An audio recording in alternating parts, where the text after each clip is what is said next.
না। শ্রীমা বৃন্দাবনে কালাবাবুর কুঞ্জে দ্বিতীয়বার হাতের বালা খুলিতে চেষ্টা করিয়াছিলেন। সেবারও তৎক্ষণাৎ শ্রী শ্রী ঠাকুর তাহাকে দর্শন দিয়া বলিয়াছিলেন, তুমি হাতের বালা খুলো না। শ্রীকৃষ্ণ যার পতি তার বিধবা হওয়া নাই, সে চিরসধবা।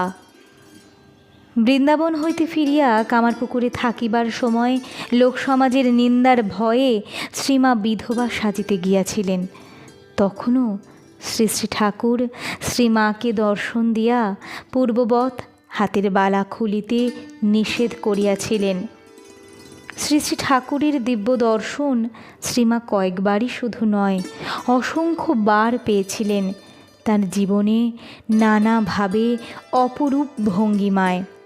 শ্রী শ্রী ঠাকুর তাকে কত উপদেশ, কত নির্দেশ